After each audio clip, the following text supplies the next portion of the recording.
Hadirin wal hadirat, untuk acara yang terakhir, yaitu acara yang kita nantikan, uraian hikmah Maulid Nabi Agung Muhammad Sallallahu Alaihi Wasallam, diakhiri dengan doa penutup yang akan disampaikan oleh beliau Al-Mukarram Bapak Kiai Haji Abuya Tubagus Miftah Fauzi selaku pimpinan Pondok Pesantren Al-Muzani Tasikmalaya.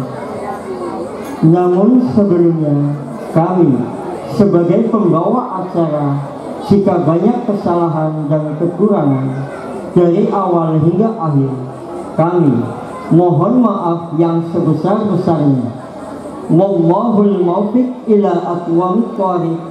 Wassalamualaikum warahmatullahi wabarakatuh. Waalaikumsalam. Kepada beliau Bapak Kiai Haji Abuya Tubagus Miftah Fauzi, waqtan wa mahalan tafadhal ilaih. Kepada hadirin dimaukan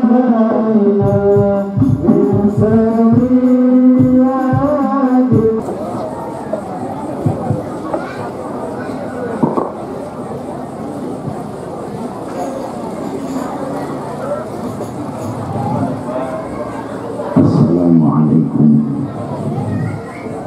warahmatullahi wabarakatuh. Waalaikumsalam warahmatullahi wabarakatuh. Alhamdulillah alladzi amarna an nuqimal ijtima'a wal ittihada wat tawadduda bainal ibad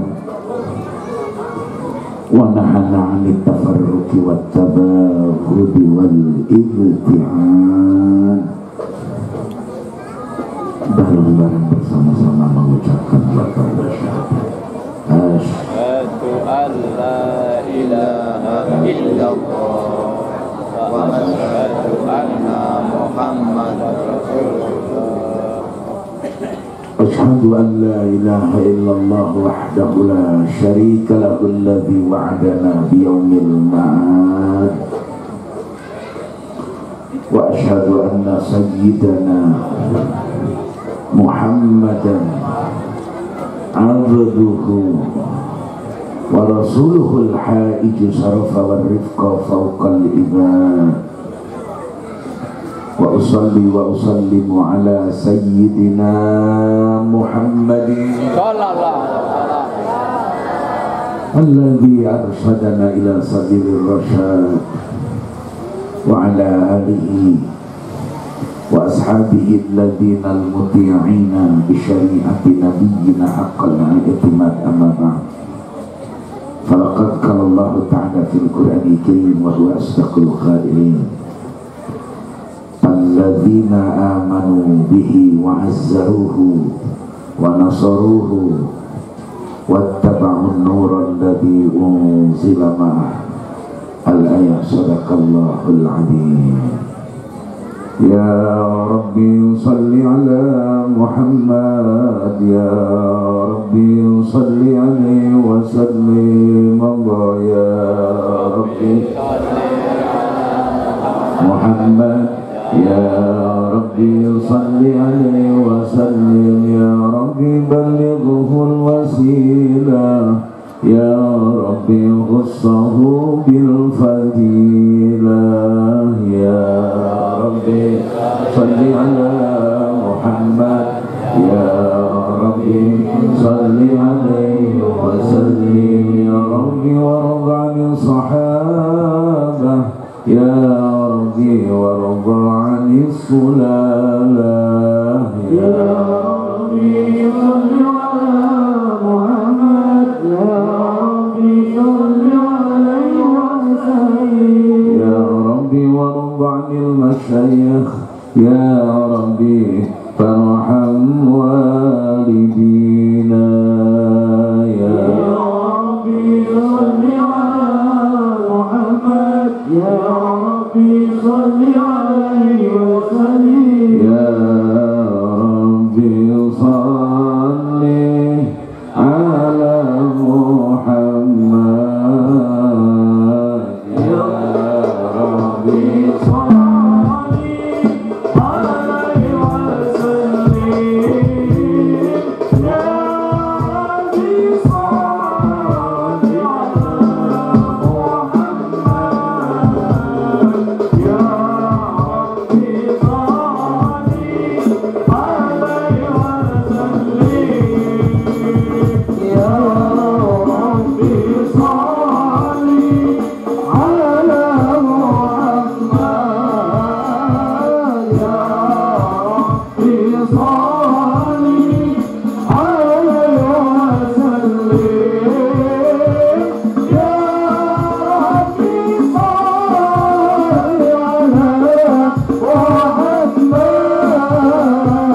يا ربي صل عليه وسلم اللهم صل وسلم وبارك عليه وعلى آله أعوذ بالله من الشيطان الرجيم بسم الله الرحمن الرحيم bersama-sama laqad ja'akum rasulun min anfusikum azizun 'alaihi ma 'anittum harisun 'alaikum bil mu'minina raufur rahim فإن تولوا فقل حسبي الله لا إله إلا هو عليه توكلت وهو رب العرش العظيم إن الله وملائكته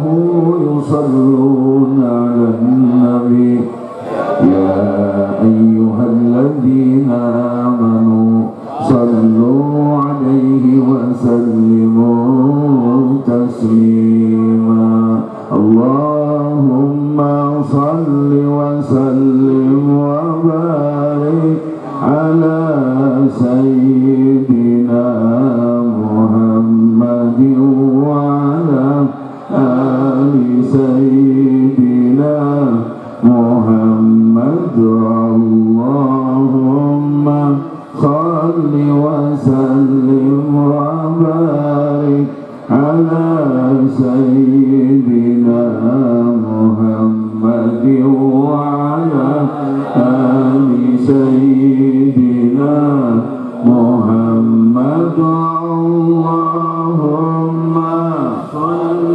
وسلم وبارك على سيدنا محمد وعلى آل سيدنا محمد اللهم صل وسلم وبارك على سيدنا محمد وعلى آل سيدنا محمد اللهم صل وسلم وبارك على سيدنا محمد وعلى آل سيدنا محمد اللهم صل وسلم وبارك على سيدنا محمد وعلى آل سيدنا محمد اللهم صل على سيدنا محمد وسيدي الظالمين اللهم صل على سيدنا محمد وسيدي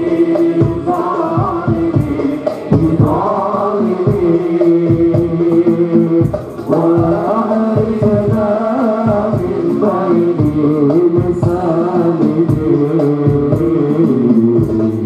وعلى آله وصحبه وسلم صلى الله ربنا على النور المبين أحمد مصطفى سيد المرسلين وعلى آله وصحبه أجمعين صلى الله ربنا على نور المبين أحمد مصطفى سيد المرسلين وعلى آله وصحبه أجمعين.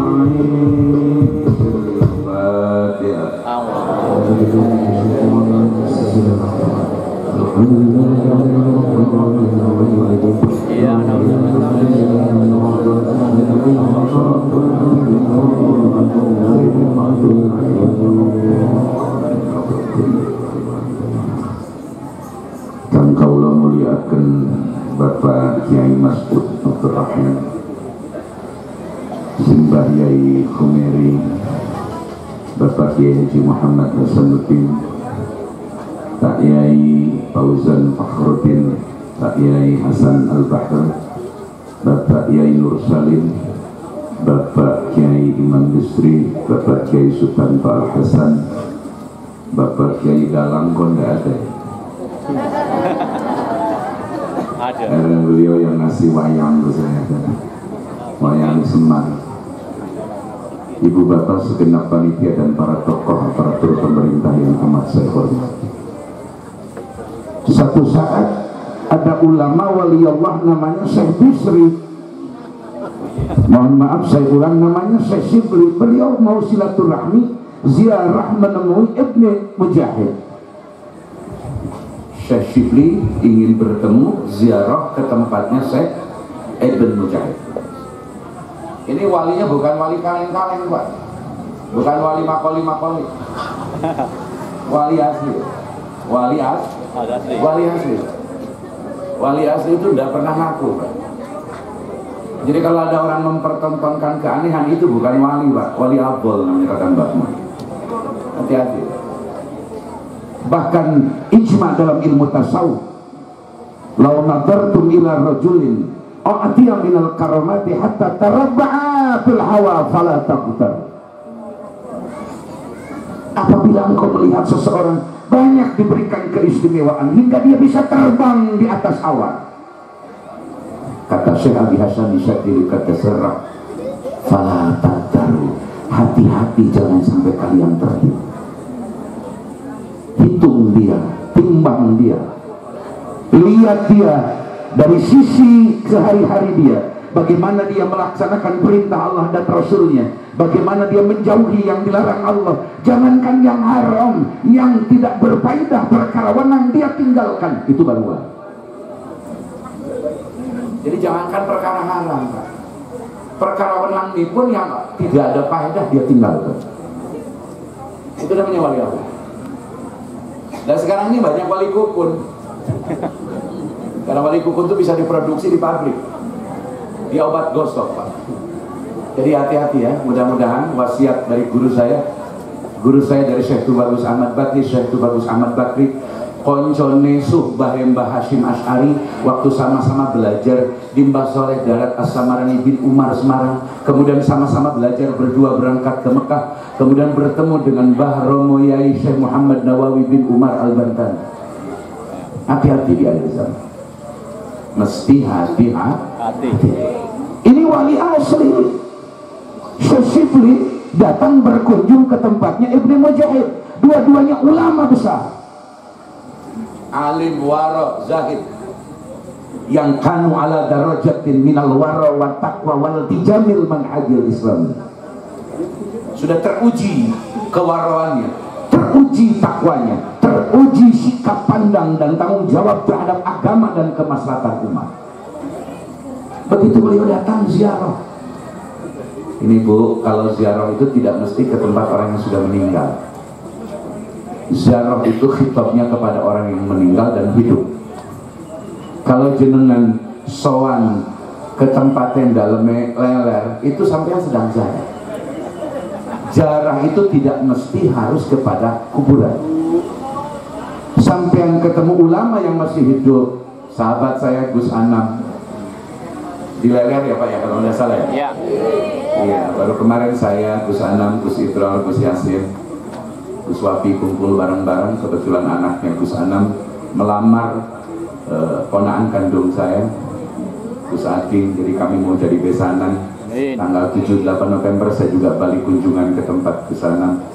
Yaitu ya sumpah kulo, sama-sama dulu tahun 90-an pernah bareng-bareng di pengajian. Nyuwun doanya mudah-mudahan tidak ada halangan Pak. Mudah-mudahan para alumni Santri Leler, santrinya Mbah Mun, Sarang di tempat ini, alumni Abdul Boyo, mudah-mudahan Loso juga demikian, Allah berkahkan ilmu dan rezekinya. Amin. Amin Allahumma amin ya rabbal alamin. Bu, saya waktunya singkat karena besok pagi saya harus sudah dari Jakarta, malamnya harus ada di Tangerang. Kami mau doa bersama Istiqosah Kubro dalam rangka mengumpulkan semua calon gubernur, calon bupati untuk doa dan selawatan, karena saya tidak pernah jadi tim sukses manapun demi Allah. Amin. Seumur saya tidak ingin terlibat apapun, tapi tak doakan kabeh calon. Amin. Karena semua calon adalah putra terbaik bangsa. Jangan saling nyek, jangan saling jelek-jelekan, tapi lebih kepada saling menghargai. Pak, kita lanjut Pak ya. Lanjut. Ini saya Sibli datang ke tempatnya Simbah Yai bin Mujahid. Begitu sampai depan rumahnya, ifsa'us salam, mengucapkan salam. Jadi salam itu talafuz. Tidak ada perintah Nabi, tidak ada perintah ulama, tidak ada perintah fuqaha. Salam itu mesti ditulis. Lo kok pribadi sampean kalau bikin chatting di WA as itu apa? Lo kok sampean bikin surat undangan pakai tulisan as meskipun pakai bahasa Arab, tidak ada anjuran, tidak perintah. Coba Bapak lihat di Quran, di kitab hadis, di kitab Jurmiyah, di kitab Safinah Takrib, semua kitab dikawitane nganggo basmalah. Nggak ada yang nganggo salam Pak. Kita buka Quran, nggak ada di depannya assalamualaikum Pak. Nggak ada ya, betul ya? Ya.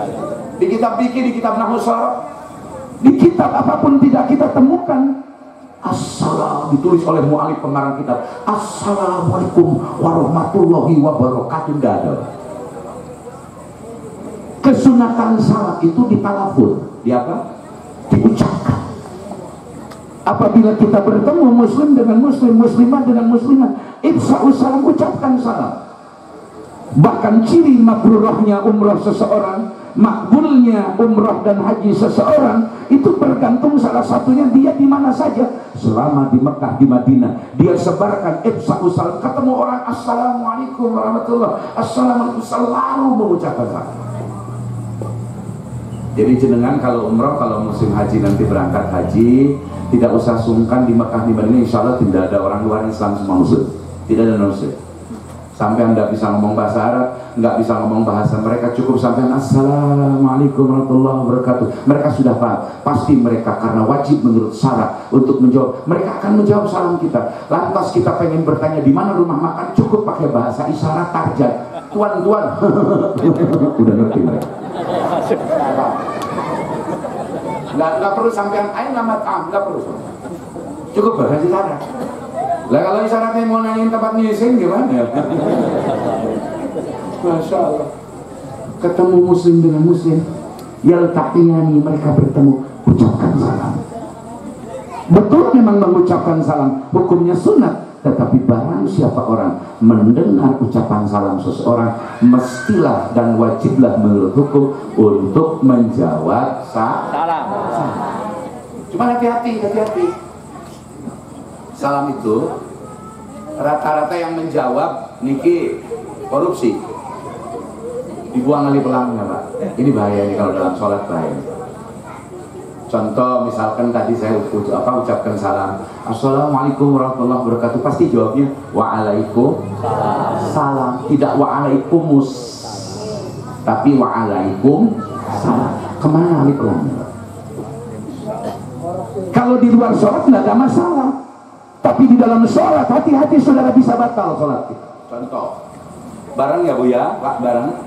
Bismillahirrahmanirrahim. At-tahiyatul mubarakatus salawatut thayyibatu lillah. Assalamu alayka ayyuhan nabiy wa rahmatullah. Assalamu alayna wa ala ibadillahis salihin. Ashhadu an la ilaha illallah wa ashhadu anna Muhammadar Rasulullah. Allahumma salli ala sayyidina Muhammad wa ala ali sayyidina Muhammad. Kalau masih kuat silakan sampai doa. Sampai doa akhir. Allahumma inni a'udzubika min fitnatil mahya wa mamat wa min fitnatil masiihid wad dajjal, min fitnatil masiihid dajjal. Allahumma inni a'udzubika minal mathami wal maghrami. Allahumma inni dhalamtu nafsi dzulman katsira faghfir li min dzika warhamni innaka antal ghafurur rahim. Baru assalamu alaikum warahmatullahi wabarakatuh. Gerakan leher setelah sampai ke huruf mim yang pakai alif lam di awal. Hati-hati. Ini kebanyakan di terawih, Pak. Karena saya ingin pengen ekspres dan cepatnya terawih. Gerakannya salah, ucapannya salah. Hayat dan kaulinya tidak benar. Contoh, karena dia buru-buru, pengen segera selesai tarawihnya, salam. Assalamualaikum. Sudah dibuang alif lam, sudah bergerak leher sebelum sampai ke huruf mim dalam lapan assalamualaikum. Jangankan begitu, alif lamnya diucapkan assalamualaikum, udah gerak begini, batal sholat. Harus menunggu sampai huruf mim lapan assalamualaikum. Assalamualaikum, baru sholat. Bagaimana Pak Kiai kalau begini Pak Ustadz? Baru saja ucapinnya benar, kaulinya benar. Assalamualaikum tut. Buang angin. Teruskan. Assalamualaikum tut. Sah salat sah. Tapi kalau assalatutkum batal salat. Harus sampai huruf mim. Baik keluar angin, baik menggerakkan leher. Assalamualaikum, baru warahmatullah. Ojo bareng assalam, tidak benar. Hati-hati. Atau alif lamnya dibuang. Gerakannya sudah benar, tapi alif lam dibuang. Assalamualaikum warahmatullah, batal karena membuang alif lam. Beda kalau sedang tahiyat. Kalau dalam tahiyat boleh alif lam diganti tanwin, sama-sama ciri dari alamatnya ma'rifat. Contoh, assalamualaikum ayuhan nabi wa rahmatullah. Salamun alaika ayuhan nabi wa rahmatullah. Assalamu alaina, salamun alaina. Boleh diganti tanwin karena bukan termasuk rukun dalam sholat. Hati-hati. Kita ini sering sembarangan mengucapkan salam. Assalamualaikum, dijawab waalaikumsalam, harusnya waalaikumsalam. Memang persoalan sepele, tapi ini prinsip. Ojo ngaji tinggi-tinggi lah, kita ngaji yang sederhana. Tidak perlu ke langit, ke-7, ke-4, ke-7, apalagi ngejar-ngejar malaikat, tidak perlu Pak. Kita ngaji yang sehari-hari. Bisulukihim al-ijtimai, dalam kehidupan suluk sehari-hari kita, baik masalah akidah, baik masalah fiqhiyah, baik masalah tasawuf, yang sehari-hari kita pakai, yang sehari-hari kita kerjakan.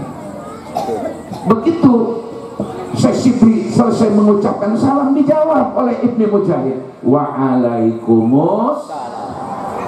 setelah mereka bertemu ifsa'us salam, kemudian jangan lupa hadisnya hasan. Barang siapa muslim bertemu dengan muslim, muslimah dengan muslimah bertemu setelah mengucapkan salam, jangan lupa untuk musafahah.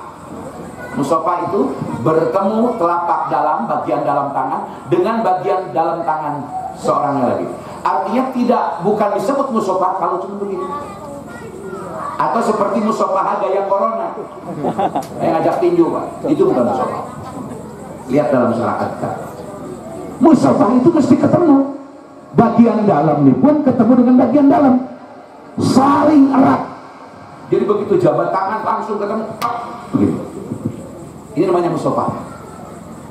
Pak Kiai, lantas bagaimana Pak Ustadz kalau dicium bagian punggungnya? Itu namanya ta'adub kepada yang lebih atas nasabnya, leluhurnya lebih tinggi, nasabnya turunannya lebih tinggi, kakak kita, Pak D kita, Pak Le kita, terutama ibu bapak kita, atau orang yang lebih tinggi derajat ilmunya, akhlaknya, boleh kita cium bagian punggung luarnya. Bagaimana Pak Ustadz bagian dalam? Ini tabaruk.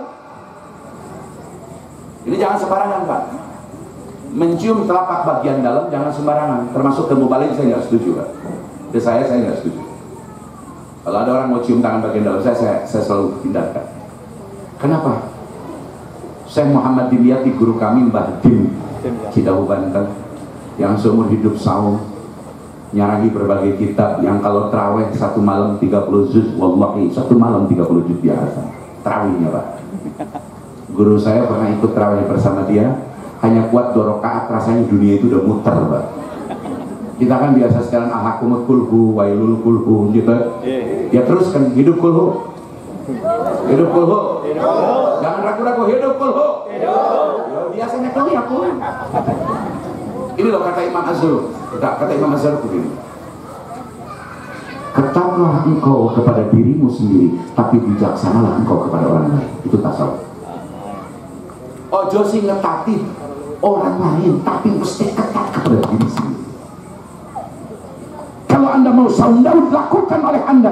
Tidak perlu Anda melototin orang. Kamu nggak pernah saum Daud, kamu ustaz nggak pernah puasa sunat, kamu ustaz jarang wiridan, kamu santri jarang kelihatan wirid, ziarah dan lain-lain. Jangan begitu. Ketatilah kepada dirimu, bijaksanalah bertemu dengan orang lain. Lo masuk kepala desa dipaksa koyo abuya yang nggak boleh. Kepala desa ya kapan sholat duhanya? Ya kepala desa nggak perlu sholat duha, nggak apa-apa, yang penting sing adil bagi BLT. Gitu? Lah iya. Loh, kalau kepala desa rajin duha nanti nyanyi ketua MUI bang. Ya bukan harus memaksa kepala desa untuk seperti kiai pegang tasbih kemana, enggak perlu.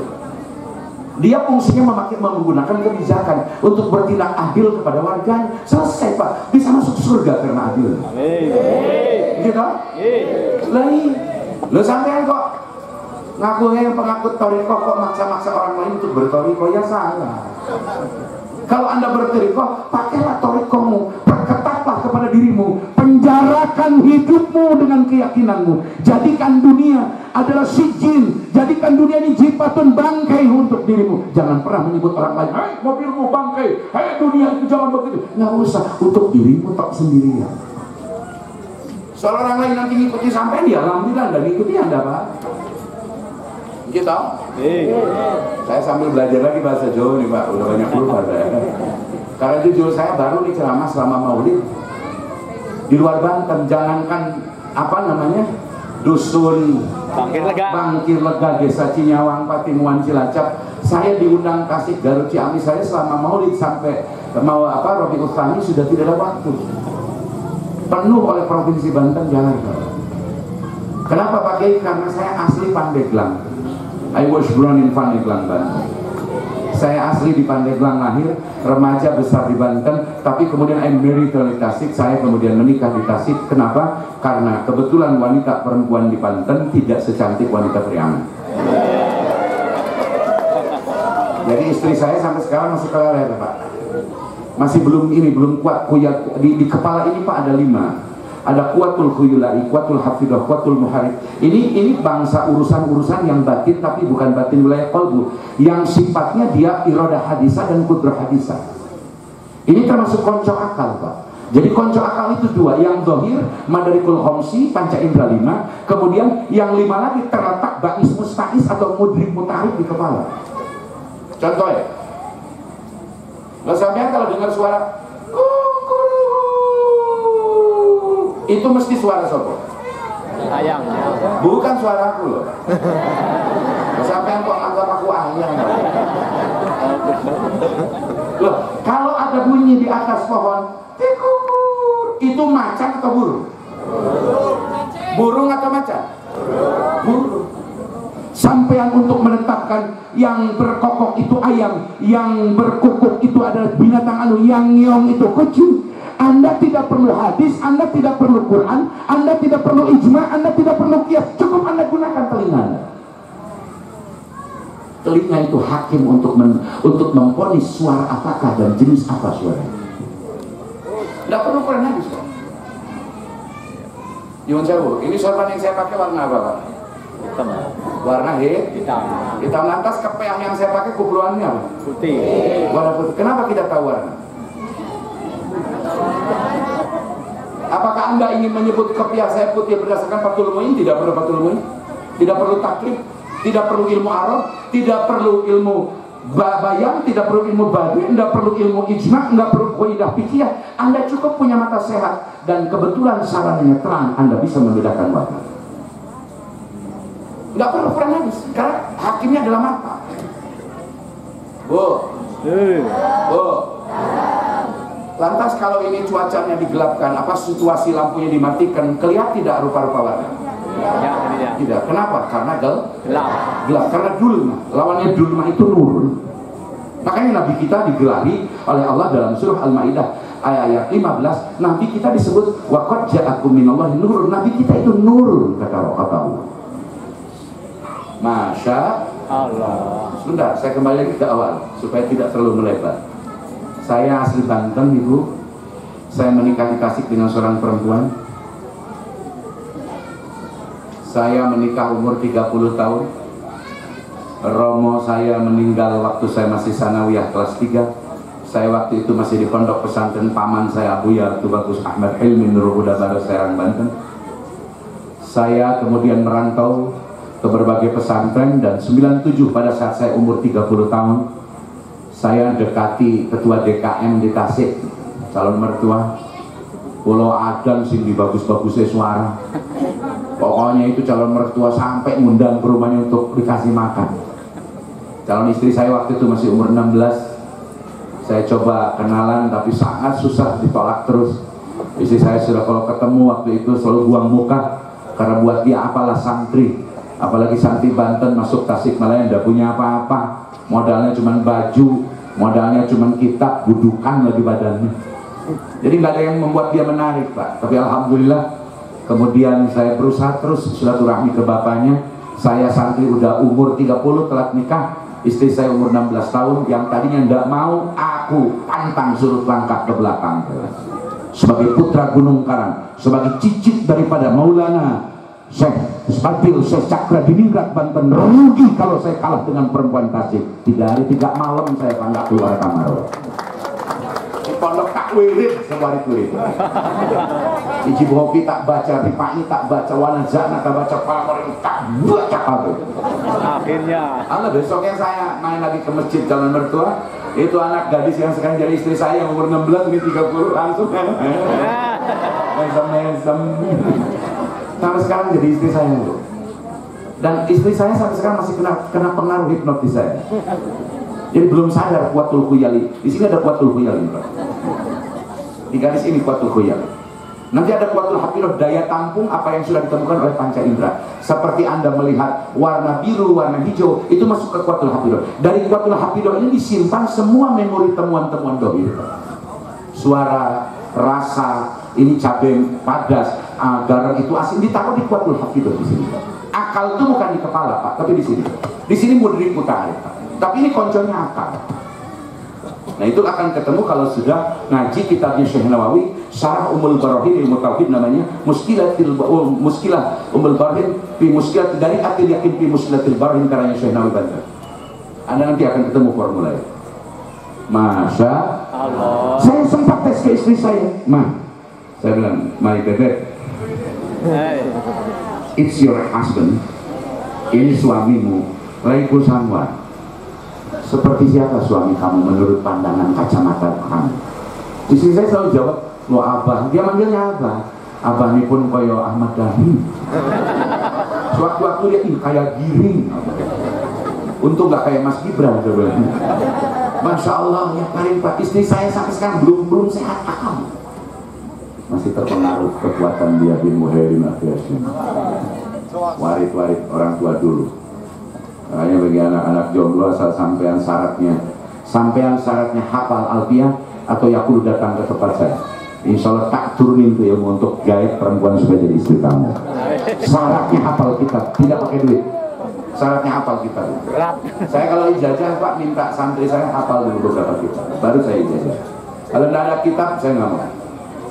Karena ngasih ilmu sembarangan itu berbahaya Pak, terutama bagi yang nggak bisa ngaji, bahaya Pak. Nah, ilmu itu menjadi fondamen dari semua warid-warid.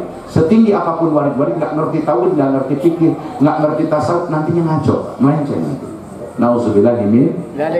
Begitu ketemu Syibli dengan Ibnu Mujahid, beliau semua yang satu mengucapkan salam, yang didatangi mengucapkan yang hukumnya wajib, "Waalaikumsalam ya Sayyidi." Langsung musafah. Pak, nyuwun sewu Pak, saya minta uji percobaan. Musafah itu begini ya, yang saya maksud musafah itu. Nyuwun sewu, Bapaknya berdiri saja, berdiri. Tidak usah bungkuk. Bungkuk tuh ke Mbah Mus, ke Gus Anam. Kalau ke saya tidak perlu. Ke saya ini mau balik, bukan ulama warasatul anbiya, tapi warasatul kerupuk berkat opak amplop. Contoh Pak, ini musafah, ini ketemu kulit dalam ini musafah. Nah, kalau dia dicium ininya, itu namanya ta'adud, menghormati kepada yang lebih tua, umur atau ilmu. Kalau dicium bagian ininya, itu namanya tabaruk. Makruh mencium bagian ini orang, tabaruk, kepada orang yang sehari saja meninggalkan sholat sunat. Tidak boleh. Gitu, matur nuwun. Jadi hati-hati mencium ini Pak. Kalau kamu balik jangan Pak. Karena saya sering ninggalin sholat sunat. Bagaimana keburu sholat sunat? Saya jam segini masih di sini. Nanti sampai Banten itu jam 4 subuh atau jam 4:30 sampai Ustaz. Bagaimana saya bisa tahajud? Iya, iya. Iya. Jangan ketelingsut kamu balik ke hormat. Lah ke guru ngaji sampean lagi kecil di madrasah di kampungmu, kalian tidak hormat. Ini bahaya. Mohon maaf. Sahabat saya almarhum Abu Yauji, nggak aneh Pak, di Banten kami nggak aneh yang hadir 10.000, 20.000, nggak aneh, mohon maaf, bukan apa. Apalagi kalau Awal Sultan Maulana Mansur Cikaduan Banten leluhur kami, nggak aneh Pak, puluhan ribu datang, nggak aneh. Tapi ada yang bikin saya sedih Pak. Kalau Anda menghormati para mubalik, memang sebuah kewajiban moral menghormati mereka. Tapi ada yang membuat saya teriris batin saya. Kenapa kepada kiai penceramah dari luar kalian begitu hormat, tapi ke guru-guru yang ngajarimu wudu, yang ngajarimu baca Quran, yang ngajarimu ruku dan sujud, yang ngajarimu berwudu yang benar, seolah-olah kalian tidak memiliki penghormatan sebagaimana kepada para penceramah. Betul? Lalu sekarang foto saya ditaruh, panitia jaganya. Kalau sampai kemarin ada yang copot, panitia pasti marah. Pak Yoyon pasti marah, Pak Lurah, pemuda juga ikut marah. Kemana ini foto kiai? Kenapa dirusak? Siapa yang rusak? Tak cari, begitu kan? Tapi beres acara, fotoku ini nanti dianggo kami nutup kandang ayam, Pak. Pari. Dan saya nggak marah, nggak apa. Malah saya ceramah di Garut dulu. Itu foto saya 6 kali 6 meter, Pak. 6 kali meter saya, rambut tuh waktu itu masih gondrong, masih panjang sekali. Oh, mereka dengan bangga, foto Pak Kiai saya pasang depan panggung Pak, gede sekali. Oh begitu ya? Ya kalian edit sedikit lah, saya jelek kok sebenarnya aslinya. Begitu beres acara Pak, dipakai tutup kandang ayam. Kenapa Kiai tahu, ketika Ustaz tahu? Itu pulang 2 hari dari acara, badan saya kok bau tai ayam. Tak cek ke pantai, itu fotoku yang besar kalian, mohon maaf ya, ternyata dipakai untuk tutup kandang ayam. Kalian kemarin bungkuk-bungkuk depan aku. dasar jancuk.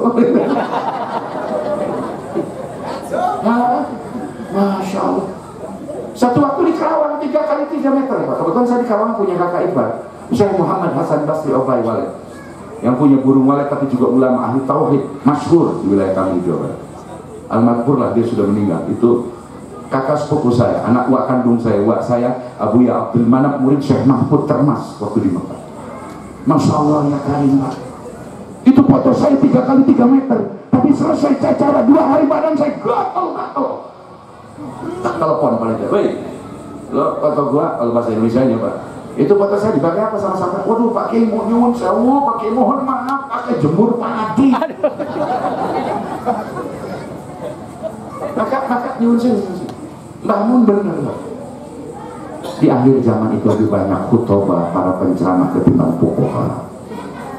Akan banyak orang dihormati karena bicaranya. Apa yang dikatakan Az-Zarruq benar, bahwa nanti di akhirat buku amal itu lebih banyak dosa mulutmu, dan amalmu lebih banyak karena amal hatimu bukan mulutmu.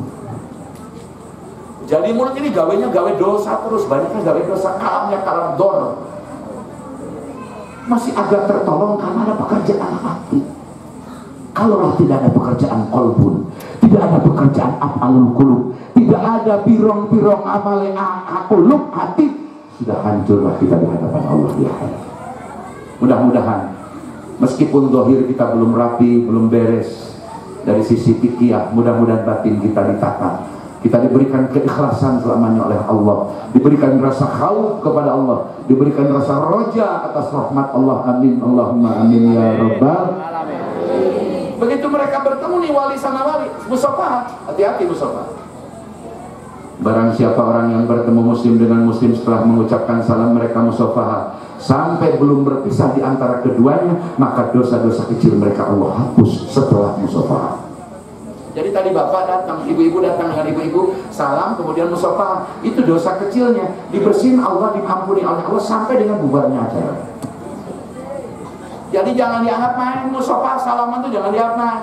Makanya wong Sunnah wal Jamaah, wong NU itu habis wiritan di masjid tuh, habis berjamaah kemudian wiritan bareng itu suka pakai salaman. Lo ini dibid'ah-bid'ahkan. Salaman kok ba'da wiritan dibid'ahkan, tapi beres sholat pegang handphone kok nggak dibid'ahkan. Gitu toh? Betul toh? Iya, assalamualaikum langsung pegang HP. Lo kita bagus beres wiritan kita salaman. Sepanjang belum bubar di dalam masjid, setelah kita musafahah, maka dosa-dosa kecil kita diampuni oleh Allah. Betapa mulia salam dan musafahah dalam nilai Islam. Kemudian setelah Syekh menyampaikan salam, disambut dijawab dengan penuh rasa hikmat oleh Ibnu Mujahid. Mereka musafahah. Setelah musafahah kaget Syekh, tiba-tiba Ibnu Mujahid mencium baina ainaihi, di antara dua matanya, di keningnya Syekh dicium oleh Ibnu Mujahid, ulama besar, dicium oleh ulama besar. Luar biasa. Kaget yang dicium baina ainaihi, tidak. Kemudian bertanya kepada yang mencium, wahai sayyidi, wahai tuanku, wahai guruku, wahai orang saleh, aku kaget. Apa yang kau lakukan kepadaku, begitu tinggi penghormatanmu kepadaku, wahai Tuhan.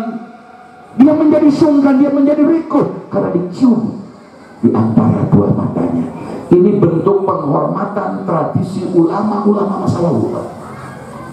Kalau ulama sekarang enggak cukup, halo, apa kabar bro? Namanya kiai akhir zaman, ngomongnya bro terus. Halo bro. Dia nelfon aja, assalamualaikum, keduluan kata halo. Jadi sebenarnya nggak wajib dijawab. Setiap ucapan salam didului oleh kalimat apapun, tidak wajib untuk dijawab. Hanya sunat saja menjawab. Masya Allah. Dicium di antara dua matanya. Setelah dicium, kemudian yang dicium Syekh bertanya kepada Ibnu Mujahid, Ibnu Mujahid, wahai Tuhan Ibnu Mujahid yang kami hormati, mengapa kau melakukan itu? Mengapa engkau begitu menghormati aku? Bayangin Pak,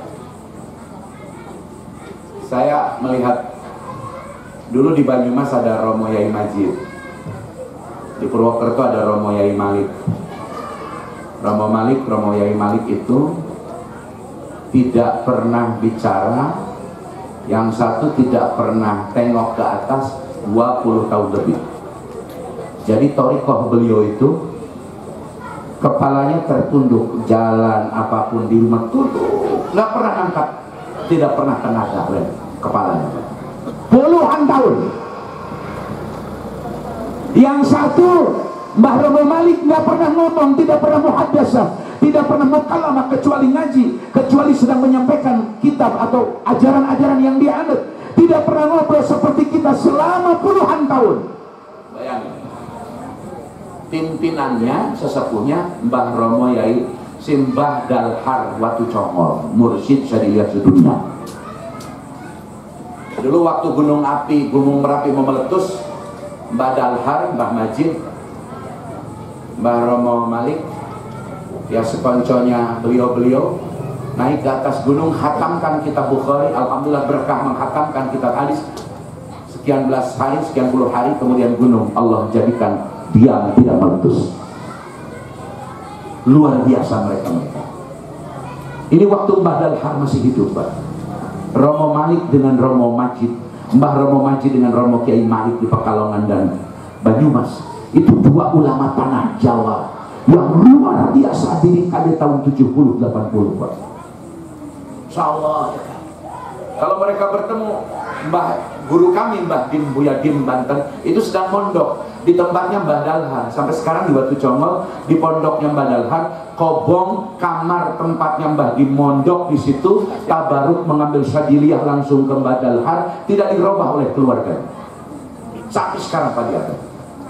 Kami sebagai orang Banten merasa terhormat, dihormati betul oleh keluarga besar Watu Congol. Masya Allah ya kali. Ini ulama-ulama yang luar biasa. Mereka kalau bertemu, satu waktu Mbah Dalhar dikunjungi oleh Romo Malik, saling takdim, saling hormatnya luar biasa. Ternyata di periode di masa lalu ini Syekh Syibli datang berkunjung kepada Ibnu Mujahid pun demikian, saling menghormati awamku. Kalau kiai muda sekarang yang tawadu saya lihat ya Pak, karena kami di Jawa Barat, tidak tinggal di Jawa Tengah, Jawa Timur, saya melihat putra-putrane, putu-putune Romo Simbah Romo Kiai As'ad Samsul Arifin luar biasa. Kita doakan mudah-mudahan keluarga besar anak cucu Mbah Romo Kiai As'ad Samsul Arifin Allah panjangkan umur, Allah berkahkan ilmu. Amin. Itu preman-preman di tempat beliau dikumpuli sama beliau, diajak selawatan, diajak pengajian, beliau datang pakai motor sederhana, luar biasa. Itu Masya Allah, ya Allah. Saya sudah kontak ke orang kepercayaan beliau yang Haris yang khidmat ke beliau, saya ingin berkunjung nanti, saya mau ke sana, tolong sampaikan kepada beliau. Jadi setiap perkembangan beliau saya ikuti terus, Pak. Subhanallah, senang ada melihatnya ulama-ulama. Jadi kesannya tidak seperti artis gitu. Nah kalau dunia panggung lebih entertain, mau balik ceramah udah kayak artis, Pak. Karena saya pelaku, Pak. Saya bertemu dengan ratusan mubalik dari mulai ujung Jawa Barat sampai ke Banten, Sumatera, Riau, Kalimantan. Boleh sampai lihat di YouTube, coba lihat di YouTube ya. Sampai diupload mubalik pakai jubah, pakai gamis, pakai ikat-ikat, imamahnya rapi, tapi ceramah sambil tidur. Masya Allah. Ini umat bertanya, kenapa jadi begini? Ternyata sekarang itu jadi kiai bukan disebut kiai sama guru, tapi disebut kiainya sama protokol. Orang jadi kiai karena ada perayaan Agustus, bukan oleh Mbah Romo. Kalau Mbah Mun disebut ulama itu oleh gurunya. Mbah Najib jadi ulama disebut ulama oleh gurunya. Gus Mus disebut kiai oleh gurunya. Yai Anwar Jahid disebut kiai oleh gurunya. Gus Kausar disebut ulama kiai muda oleh gurunya, terus berjenjang sampai gurunya. Sebagaimana Mbah Hasim disebut alim oleh Syekhuna Khalil Bangkalan Madura, Mbah Halil disebut alim oleh gurunya, sampai ke Syekh Abi Zarin di Sidokiri. Mereka disebut ulama oleh ulama yang lebih alim sebelumnya. Saya disebut kiai oleh panitia Agustusan. Jadi secara kualitatif sudah rendah saya. Sudah rendah kualitasnya. Makanya umat sekarang ini mendengar penceramah nyuwun sewu, ya biasa-biasa saja. Biasa-biasa saja. Saya kalau sudah fitnah, saya bertemu dengan Abah Habib Lutfi, saya bilang, Abah, saya mau berhenti jadi ceramah. Karena saya pernah berhenti 9 tahun, males. Saya usaha dulu, saya tanam investasi dulu, saya kelola dulu uang yang ada. Saya bikin usaha agar tidak bergantung kepada panitia, agar tidak bergantung kepada acara, karena hidupku bukan dari acara. Tapi Mbak Lutfi ngatain saya, dawuh beliau, ya jangan, Banten, Jawa Barat butuh sampean. Kebetulan saya di Jawa Barat sampai di Banten dikenal sebagai mubalik yang menjaga, mengawal secara keras terhadap pengaruh-pengaruh akidah di luar Ahli Sunnah wal Jamaah. Saya keras Pak kalau soal itu. Nggak peduli saya, nggak ada resiko apapun. Saya hadapi semua resiko-resiko itu sepanjang membela akidah Ahli Sunnah wal Jamaah. Mudah-mudahan Pak doakan, mudah-mudahan, karena di Jawa Barat ini lebih longgar Pak. Jadi kalau sampai mau lihat paham yang berbeda-beda di Jawa Barat Pak. Ada yang sholatnya satu kampung, yang satu begini, yang satu begini. Yang satu masjid itu ada yang tarawihnya 8 rakaat tambah witir 3 rakaat jadi 11, yang satu 20. Jadi sholatnya gantian tuh aplusan Pak. Itu di Jawa Barat. Nah, saya nggak ngelihat di Jawa Tengah, Jawa Timur masih terjaga itu, alhamdulillah.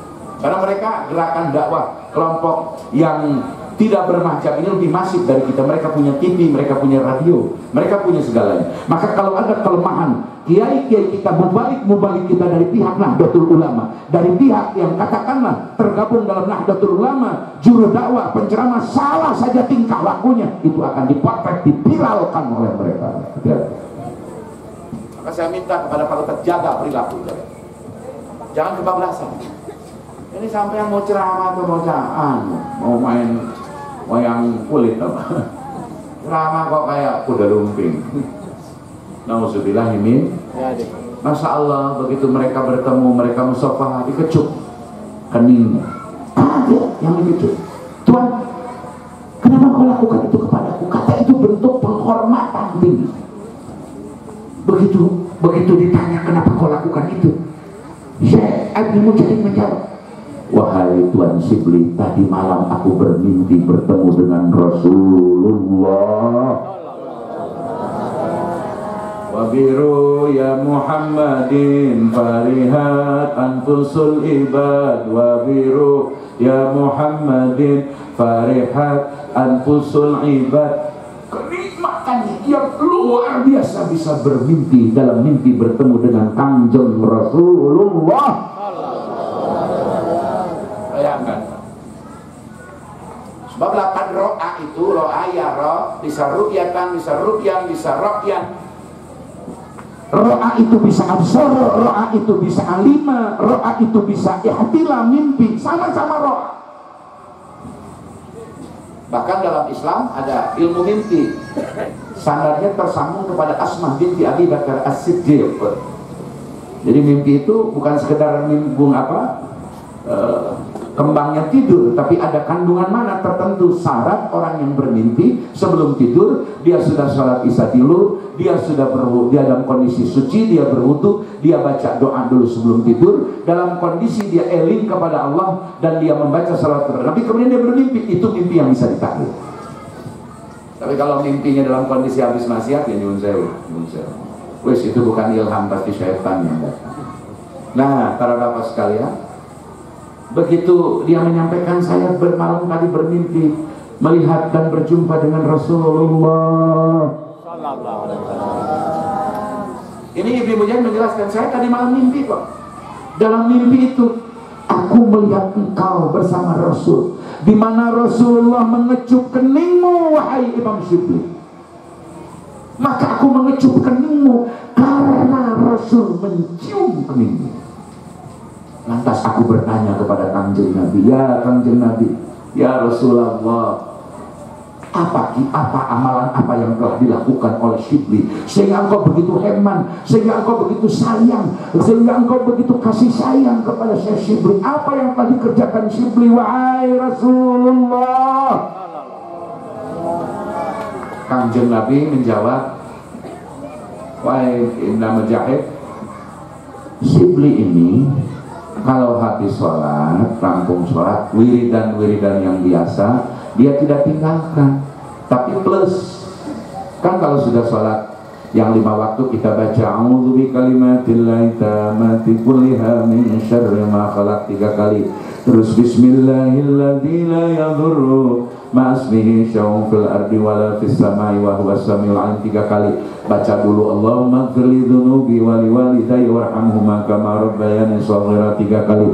Baru astaghfirullahal azim li wa liwalidayya wa li ashabil huquqil wajibati alayya wa li masyayikhina wa li ikhwanina wa li jami'il muslimina wal muslimati wal mu'minina wal mu'minat al ahya minhum wal amwat wa atubu ilaihi 3 kali. Terus la ilaha illallah wa syarikalah terus sampai subhanallah 33 kali, alhamdulillah 33 kali, Allahu akbar 33 kali, la ilaha illallah 99 kali. Shibli tidak hanya sampai di situ. Beliau Shibli kata Nabi, dia terus meneruskan bacaan 2 ayat akhir Al-Baqarah, a'udzu billahi minasyaitonir rajim. Dia membaca 2 ayat, laqad ja'akum rasulun min anfusikum azizun 'alaihi ma 'anittum harisun 'alaikum bil mu'minina raufur rahim. Fa in tawallaw faqul hasbiyallahu la ilaha illa huwa 'alaihi tawakkaltu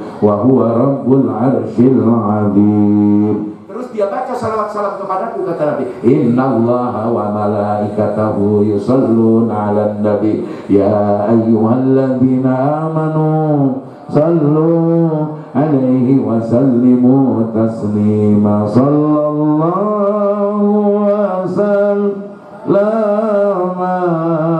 'alan nabi sayyidina Muhammadin wa alihi wa sahbihi ajma'in. Semua sallallahu wa sallam ala nabi sayyidina Muhammadin wa wa sahbihi ajma'in. Allahumma salli wa sallim wa barik alaihi wa alihi. Kata Rasul, Shibli itu tidak pernah berhenti, setiap pada sholat tidak pernah ditinggalkan. Laqad ja'akum 2 ayat, diteruskan innallaha malaikatahu yusholluna 'alan nabi yang ditakbir dengan jumlah ismiyah, kemudian amar dari Allah, perintah ya ayyuhalladzina amanu shollu wa sallimu taslima. Kemudian Shibli membaca salawat. Salawat yang mana Pak Ustaz? Tidak dijelaskan salawat yang mana, sebab setiap salawat kepada salawat tidak ada yang lebih hebat, tidak ada yang saling mengungguli. Awas Bu, barang ikuti saya Bu. Bismillahirrahmanirrahim. Bismillahirrahmanirrahim. Salawat dengan salawat. Salawat dengan salawat. Baik yang panjang maupun yang pendek. Baik yang panjang maupun yang pendek. Tidak ada yang saling mengungguli. Tidak ada yang saling mengungguli. Semuanya unggul. Semuanya unggul. Semuanya hebat. Semuanya hebat. Kalaupun ada yang paling afdol, bukan padilahnya, tapi segatnya, lapatnya saja. Salawat yang paling hebat, dari segi segat, lapatnya toh adalah salawat Ibrahimiyah. Adapun padilahnya sama dengan salawat yang lain. Hati-hati, salawat nggak boleh dibandingkan dengan salawat lain. Nih salawat Fatih yang paling hebat, kalah Ibrahimiyah. Yang pengamal Ibrahimiyah ini yang hebat, yang lain salawat lain tidak hebat, ini yang hebat. Anda menghina Rasulullah. Semua salawat unggul. Kalau Bapak nanti ke pada Rinjang kaki Gunung Karang di Banten, di Ciomas ada Abu Yasholawat almarhum, makamnya di situ, makbar. Nanti Bapak bisa ketemu dengan Mbah Yai Munfasir. Meskipun sekarang beliau jarang bicara. Sehari dia menerima tamu siapapun hanya 5 menit, tidak lebih tidak kurang. Beliau puasa sudah lebih dari 45 tahun setiap hari. Beliau kalau buka maghrib itu Pak, iftar hanya air aja dulu. Itu baca sholawat Jibril Pak, sehari semalam 150.000 kali. Saya bukan dari beliau, tapi dari anak menantunya, karena menantunya sahabat saya. Masya Allah. Satu saat istrinya Pak, istrinya keluarga Kempek Pak, Cirebon, dibawa ke Banten, mukim di Banten, pengen pulang, mungkin karena beda daerah. Sedangkan istrinya adalah anak orang kiai terhormat Pak, orang kaya ya kiai. Mungkin dibawa ke Banten di kampung di daerah saya, dari saya sekitar 30 menit. Itu ibu nyai pengen pulang, kata Mbah Yemun Pasir, ya kalau kamu mau pulang, wis mungkin ada ongkos di lemari, kamu cari aja, itu ada sekedar buat ongkos ke Cirebon. Begitu ibunya buka, demi Allah Pak, ini kejadian asli saya terima dari orang yang dipercaya di keluarga beliau. Dibuka lemari itu Pak, duit tidak terhitung dengan emas dan berlian. Dan sejak itu ibunya nangis, tidak lagi mau pulang dari Banten, ikut Mbah Abu Yamun Pasir. Itu salah satu ulama, Masya Allah, mudah-mudahan beliau panjang umur Pak. Amin. Kita rindu ulama-ulama yang demikian, ulama akhirat Pak, bukan kayak kami. Kami ini ulama berkat Pak, bukan ulama akhirat. Masya Allah.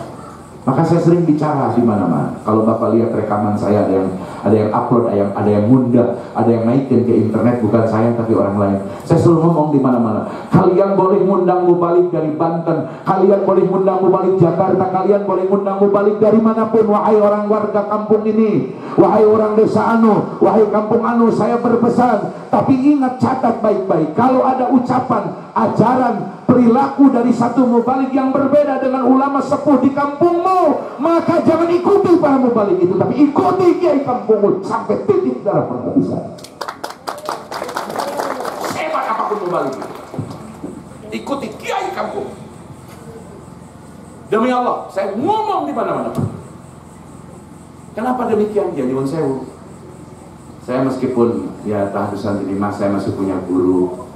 Guru saya di kaki Galunggung pesantrennya, sama-sama dengan adik angkat saya Kiai Haji Aang Wabarik di Patimuan, di Tihadul Ummah yang dekat gereja itu Pak. Itu adik angkat saya urus beliau di tempat guru kami Syekh Yusuf Siddiq. Itu puasa setiap harinya sudah 53 tahun. Nginjek kakinya kalau haul gurunya Mbak Dal Hadi waktu coba. Jadi guru kami sering mengingatkan kami, kalau kamu sekarang dihormati orang karena di panggung, mudah-mudahan kamu di akhirat juga wangi seperti kamu di dunia. Amin. Yang kita ngeri para mubalik seperti saya nih Pak, di dunia ini wangi, fotonya dipasang bupati kalau ketemu, wah hormat. Dulu sahabat saya Pak Probo Yuloskor, saya masih ingat pernah bareng dengan saya pengajian di Kecamatan Patimuan. Itu kalau ketemu, wah hormat. Bupati, gubernur, ya termasuk wakil gubernur yang santri Gus Yasin, calon besan kami itu kalau ketemu ya saya kadang-kadang Pak, Masya Allah, di dunia aku bisa jadi dianggap sesuatu yang baik, sesuatu yang tercium agawangi. Yang aku takutkan adalah di langit bau amis, bau yang tidak sedap, itu yang kami takutkan. Maka doakan kami para mubalik, mudah-mudahan tidak ujub tak kabur, masih tetap harus bisa menghormati para kiai-kiai kokoh di kampung yang megang rutinan pengajian masjid, musola, pengajian majlis-majlis, pengajian di pondok-pondok pesantren. Itu lebih berharga ketimbang para penceramah di panggung. Saya kasih contoh, kalau di dusun Bangkir Lega ini suka ada yang meninggal. Oh, ada ya? Kalau orang meninggal di sini bisa bangun lagi enggak? Enggak. Rata-rata kan sudah hanya 2 saja di dunia ada kisah orang meninggal bisa bangun, mandi dulu, itu dianggap Syekh Ahmad Al-Badawi. Di sini kan bukan Syekh Ahmad Al-Badawi kelasnya. Saya mau tanya, kalau di dusun Bangkir Lega ada yang meninggal, Anda sudah kenal saya, Pak Yoyon tahu nomor saya, Pak Dalang tahu nomor saya. Kalau ada tetangga orang sini meninggal, Anda undang saya dulu supaya saya datang, atau cukup dengan kiai kampung yang ada di kampung Anda untuk mengurus orang meninggal, atau nunggu saya? Di kampung. Ya kiai di kampung kita nggak perlu nunggu balik. Lagian kalau nunggu balik, berapa ongkos yang kalian akan keluar? Kan repot. Nah ini terbalik sekarang. Kadang-kadang ada panitia yang ngejar mubalik, begitu udah wah cium tangan sibuk, sampai guru yang ngajari hijaiyah, huruf hijaiyah di TK-nya, kakinya keserimpet sama dia. Ini kan tolol, kurang ajar. Saya ingat Abu Yan Nahrawi Banten meninggal seangkatan kakek saya 1942, 3 tahun sebelum mereka. Masya Allah Pak, karena di kami masih ada atakoh kubro, atakoh sugro Pak. Kalau ada yang meninggal kami ada atakohan 40 hari. Begitu Mbah Abu Yanahri mau mimpin tahlil, Mbah Yai monggo wis dikalikan, segera mulai. Sebentar kata Abu, itu ada kakek-kakek itu di belakang pintu, kamu minta dia saja yang pimpin tahlil. Loh, sudah kerjakan, minta beliau. Panitia kaget, belum datang ke kakek ini. Disuruh Abu yang kakek harus mimpin tahlil sambil melotot, karena nggak percaya, nggak mungkin kakek-kakek ini. Jangan. Pulang lagi ke Abu ya nggak mau. Balik lagi kamu ke kakek itu, sampaikan ridho tidak kalau Nahrawi yang mimpin tahlil. Sampai ke kakek itu, kakek sambil melotot, kakek ridho tidak kalau tahlil mau dipimpin sama Buya. Udah kakek ridho aja. Kakek itu menjawab, aku ridho. Tahlil dipimpin oleh Mbah Yai Nahrawi. Selesai mimpin tahlil, biasa doa, setelah doa dibagi berkat-berkat, ya panganan-panganan dibagi-bagikan, jamaah pulang, kiai pasti belakangan pulang. Sebelum pulang Mbah Abu Ya Nahrawi ditanya oleh panitia dan disuruh, Buya tadi yang Buya suruh mimpin tahlil dan diminta itu siapa Buya? Buya menjawab, demi Allah, dialah yang ngajari aku mengenal alif ba ta sa. Dia guruku waktu aku kecil. Itu akhlaknya salafus saleh, Pak. Akhlaknya ulama dulu. Nggak bakal ketemu sama kiai sekarang, apalagi penceramah. Makanya saya berharap, udahlah orang sini nggak perlu ada yang jadi mubalik, nanti jadi saingan saya malah. Masya Allah, ngeri Pak, ngeri. Tuturi Handayani itu, ya nyuwun saya hanya di kata-kata, di retorika. Makanya umat sekarang ya susah. Kita nggak bisa nyalain umat, Pak. Kita juga para tokoh agama mesti introspeksi. Makanya pengajian rutin itu yang harus terus digelarkan, harus terus. Barang Bu, Bismillahirrahmanirrahim. Menurut fikih Syafi'iyah, hadir pengajian ke acara ceramahan, hukumnya wajib kifai. Hanya kifayah saja.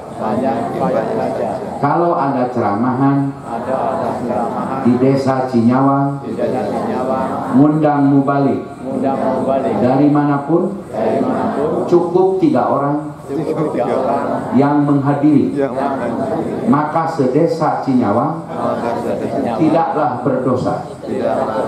Tapi kan tidak mungkin jauh-jauh diundang kok cuma 3 orang. Tapi menurut hukum fikih sah. Buat mubalik gak ada masalah sebenarnya. Kalau yang hadir cuma 3 orang, Pak Dalang, Pak Yoyon, yang penting ada ketiganya bendahara. Yang megang duit sih. Loh iya, yang penting ada yang mau jawab tadi. Bendahara. Buat mubalik sebenarnya. Saya ingin katakan begini, Pak. Kalau sampean hadir ke ceramah-ceramah, apalagi ngomongnya cuma politik, ngomongnya soal tesis, batal nasab, Pak, nggak wajib Bapak hadir semua, cukup 3 orang saja. Begini Pak, cukup. Kenapa? Karena dia nggak baca kitab, dia nggak jelasin fikih, dia nggak jelasin tauhid, dia tidak gradual, dia tidak sistematis, dia tidak baca sapinan, dia tidak baca takrib, dia tidak baca tijan, dia tidak baca jauhar tauhid, dia tidak baca adqiyah.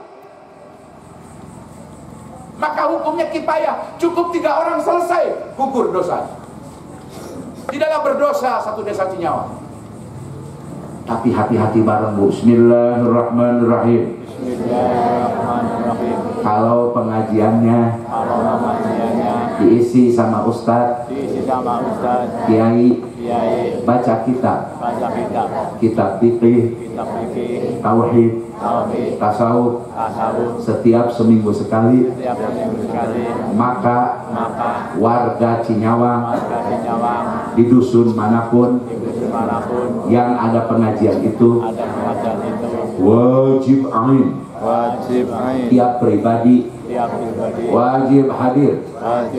Kalau tidak hadir karena tanggung, capek, males, hukumnya dosa, wajib bertobat.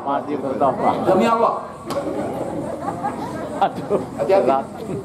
Ibarat di kitabnya dalam jadul Muslim sarah hadis muttafaqun alaihi Bukhari Muslim, wajahidun li fardi ainin lam yajid itlaqu salihin alaihi fatarid li annahu bi tarkihi ta'alluma lam yanifasikan yaqulul ulama. Kalau ada pengajian rutin di kampung ini, di dusun Bangkir Lega ini, Ada pengajian ustadz kiai yang baca tauhid, yang baca fikih, yang baca tasawuf, pakai kitab, jelasin seminggu sekali. Maka dusun warga di sini, warga dusun wajib ain setiap pribadi yang sudah balik hadir pengajian. Tidak hadir karena malas, dosa dan wajib tolong.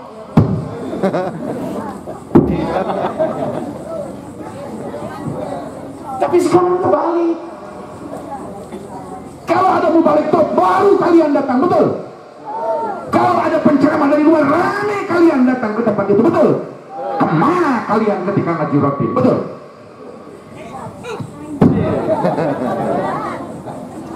Marah saya demi Allah. Dan saya ngomong begini di mana-mana, Pak. Dengikan. Mohon dari ya. Mohon. Tolong. Itu bahasa Pandeglang, bukan bahasa Tasik. Belum dari ya. Itu bahasa Banten. Hilang korak dari ya. Ari kaki di luar dia cium tangan. Hurudi. Ari pengajian rutin kudiari anggap tangkorak dari bolong. Itu bahasa Pandeglang.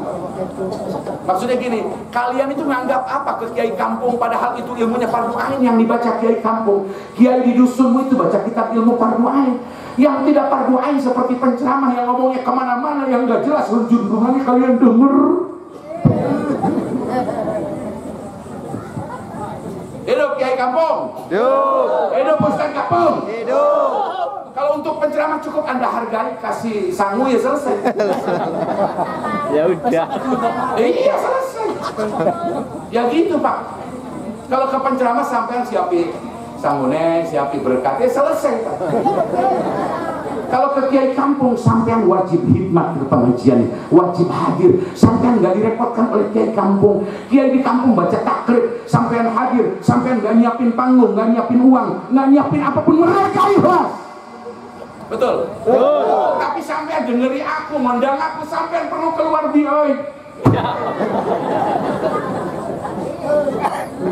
Jancuk. Kesel aku. Dulu. Masya Allah. Ya Allah, ya kan umat ini udah geser Pak, udah geser. Maka saya minta habis maulid ini, pengajian rutin di masjid ini, ya Allah makmurkan ya Allah. Ya Allah berikan penghormatan dan berkah kepada ustaz-ustaz kiai yang ngajari wudhu, yang ngaji sholat di kampung ini ya Allah. Karena saya nggak ngomong gini dosa. Karena sudah ada di depan mata saya, di mana-mana terjadi itu. Masya Allah. Kiai dari luar hanya sebagai penceramah di idola-idola, sementara fuqaha yang ngajar, mereka yang baca kitab fiqh, golongan pengikut para fuqaha dibiarkan, tidak dihargai. Masya Allah. Maka udah para ustadz, kalau masyarakat tidak menghargai pengajian rutin, wis tinggalin. Kalau ada orang meninggal, oh joy ikut-ikutan, jangan ikut-ikutan, antep aja, biarin saja mereka. Mereka minta dimandikan mayatnya, tolak, biar mereka cuci mayat ke cuci steam motor. Cuci ya. Wah keren itu, kemana mayat dibawa ke cuci steam motor? Baju biru. Iya, coba sekali-kali Ustadz boykot itu ada keluarga yang meninggal, biar tahu rasa mereka. Suruh mereka curug, mana mau balik ke kalian orang, suruh mandiin mayat, belum tentu mereka bisa tuh para penceramah. Betul nggak? Belum tentu becus mereka. Apalagi kalian undang artis, balik kok artis, pakai DP, minta sekian. Demi Allah, saya 27 tahun memberikan ceramah, berhenti 8 tahun. Saya tidak mau ceramah 8 tahun. Puasa saya, poso terus, wirid 2 dalail terus, poso tahunan saya nyambung. Demi Allah kaget melihat begitu saya turun lagi ke panggung, kaget kondisi sekarang. Anda ini mau balik apa artis? Kok minta DP? Nanti sebelum berangkat harus dilunasi, kirim transfer, tentang korak darah. Nauzubillah min dzalik. Apa bedanya kalian dengan si makoli? Nauzubillah min dzalik. Ya Allah. Wis sekarang bismillahirrahmanirrahim. Bismillahirrahmanirrahim. Kanjeng Nabi kita belum lahir ke dunia saja, belum lahir ke dunia saja, namanya sudah viral, dan namanya memberi manfaat, bukan ke orang sembarangan, yakni ke Nabi Adam alaihi salam. Ini ceritanya begini Bu, Nabi Adam itu ada dua peristiwa dalam tafsir yang berbeda. Pertama, Nabi Adam katanya dulu diciptakan duluan oleh Allah. Terus Nabi Adam diuji oleh Allah, uji kompetensi tentang pengetahuan ilmu yang diberikan Allah kepada Adam mengalahkan ilmu malaikat. Adam bisa menyebut nama ini, makhluk ini, nama makhluk ini. Kemudian malaikat diperintah oleh Allah untuk sujud penghormatan, bukan sujud seperti salat, inkhira'i, penghormatan. Kalau dalam bahasa Jepang itu arigato gozaimasu, arigato rei, bukan sujud seperti salat. Begitu Adam diuji dengan malaikat, menang Adam. Kemudian Adam diberikan Allah untuk KKN, rihlah ilmiah di surga. Belum ada awal. Nabi Adam melihat sepasang merpati, jantan dan betina saling berpatukan mesra. Tergerak hati Nabi Adam, ya Rob, alangkah indah hidup jika punya pasangan. Allah memerintah Jibril untuk mencabut tulang rusuk Adam yang nomor 18 bagian kiri, bukan di kanan. Kiri kanan 18. Dicabut satu tulang rusuk Adam yang kiri menjadi 17. Dicabut tanpa rasa sakit karena operasi ilahiyah dilakukan oleh Jibril, bukan makhluk sembarangan tapi panglima seluruh malaikat. Diambil. Dengan sebab itu Allah menciptakan Sayyidatuna Hawa. Adam sedang tafakur, kemudian tiba-tiba di depan ada makhluk perempuan cantik luar biasa yang bernama Sayyidatuna Hawa. Kaget Adam. Percis seperti aku kalau lihat perempuan cantik, refleks klakson mobil kuku pipi. Refleks sudah. Refleks. Saya jujur, saya suka begitu. Ya naluri. Tapi kalau sampai kan terus disamperin. Kalau saya kan cuma pijit klakson doang. Itu pun kalau tidak ada bebek di sampingku. Iya. Tapi sekarang saya sudah tidak pegang setir, pasti supir yang bawa. Para bapak sekalian, naluri setiap laki-laki kalau ada perempuan cantik langsung lari. Pasti dilakukan. Kenapa begitu? Istri saya sempat protes. Kenapa sih Pak Abah pakai kacamata hitam aja kalau pegang setir, ada perempuan cantik lampu merah di motor langsung kiri. Saya bilang, aku ini Pak keturunan Adam, itu mengikuti Adam bapak moyang itu. Adam juga begitu ceritanya. Begitu Hawa diciptakan makhluk cantik, kata Adam, hai wanita cantik, kemarilah engkau tali, kemarilah engkau, dipanggil oleh Adam. Tapi Hawa bukan perempuan sembarangan. Kalau perempuan sekarang dipanggil karena saya pakai Rubicon, langsung nyamperin Pak. Saya pernah tes Pak, asli. Di lampu merah, langsung dia aja buka helm, buka kacamata hitam, Pak Haji. Karena saya pakai Rubicon. Saya pakai lagi mobil saya yang 1,2 miliar. Wow, tambah-tambah perempuan.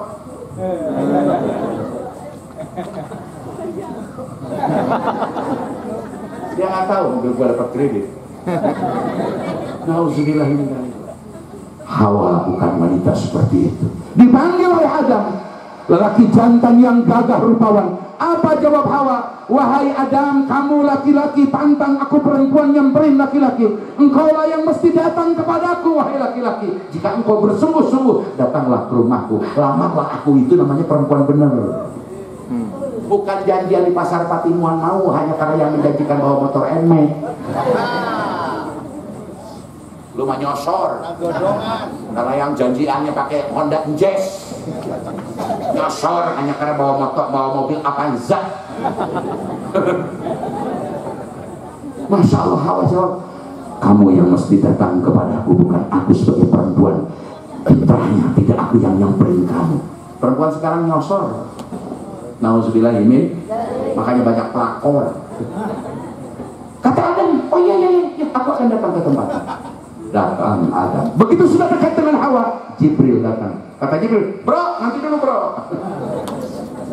Dan sabar dan engkau belum diberikan kehalalan untuk menjumpai Hawa.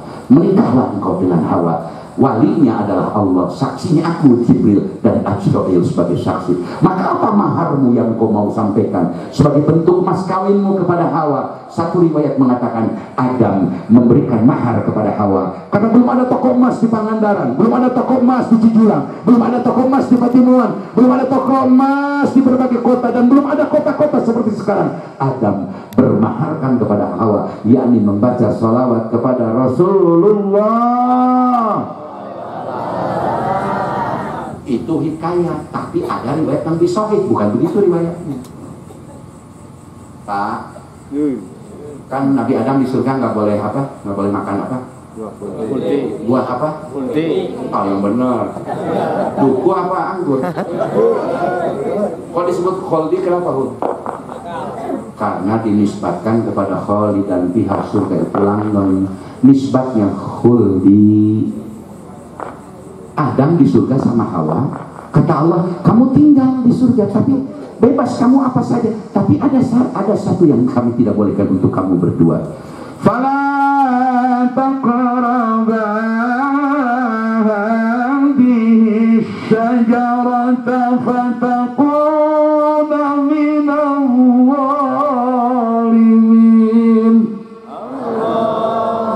Fatakuna minal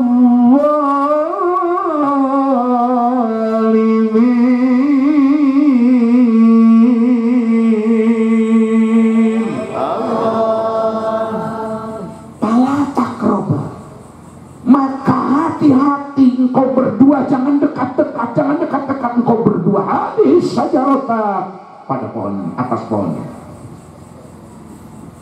Jangan dekat-dekat pohon ini ya, kata Allah. Yang dilarang dekatnya, apa makannya tidak boleh? Kan yang dilarang dekat, masa makannya tidak boleh? Labdu khasyirul bil amin babil itaqi juji wa iradatil kulli.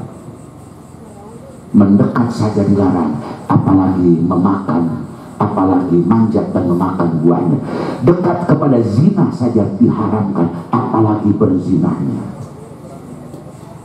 Fala taqraba hadhihi syajarata fatakuna minal zalimin.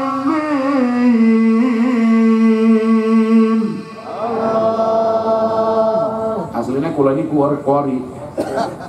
Saya waktu SD kelas 5 sepandeglang, wallahi saya juara ke-1 MTQ. Dan saya frustasi nggak mau ikut MTQ lagi. Kenapa? Karena hadiahnya. Hadiah cukup kain tetoron waktu itu 1,5 meter. Kepiah, kupluk hitam, merek apa lah, lupa itu. Satu. Iya, nggak ada hadiah selain itu. Jadi saya frustasi nggak pernah ikut MTQ lagi. Sekarang ini MTQ bisa diatur kok siapa juaranya. Kecamatan mana, kabupaten mana, nasional, provinsi mana.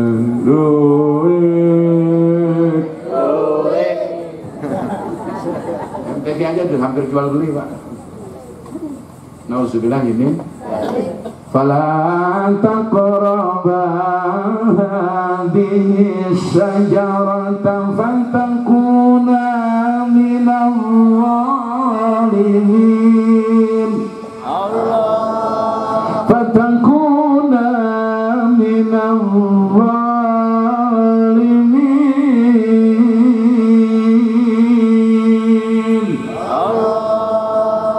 Tapi Adam digoda oleh setan. Barang Bismillahirrahmanirrahim. Setiap keburukan, kejahatan, kejelekan yang terselubung namanya setan. Dia menjelma pada jenis jin atau manusia yang bahaya. Setan menjelma dalam diri manusia. Orang tidak puasa Ramadan, diam-diam pura-pura puasa, padahal tidak. Dia sudah jadi setan. Ngomongin buruk, fitnah di belakang layar, namanya setan. Anti pengajian, diam-diam, namanya setan. Mencuri duit negara, diam-diam, namanya setan. Beda dengan iblis, ablasa yublisu, mublisu. Iblis adalah segala bentuk penentangan aturan Allah, terang-terangan namanya iblis, terang-terangan merampok, membunuh namanya iblis, terang-terangan merampok kekayaan negara 273 triliun namanya iblis. Kalau yang terang-terangan dan tanpa rasa takut sudah jadi iblis tuh. Ramadan diingetin, puasa, apa poso? Aku ora poso saja kaya. Aku ora poso saja mangan. Aku ora poso ya punya duit. Kamu poso Ramadan nggak punya duit. Buat apa poso? Wah, dia merokok dipertonton. Maaf, dia sudah berperilaku iblis. Tapi kalau dia tidak berpuasa Ramadan, sembunyi-sembunyi masih ada malu. Dia mencuri uang orang lain, harta orang, diam dia masih berperilaku sifat setan. Tapi kalau terang-terangan dia sudah jadi iblis. Nauzubillah imin. Adam tergoda. Tergoda. Maka apalagi saya. Oleh duit itu Masya Allah ngeri Pak.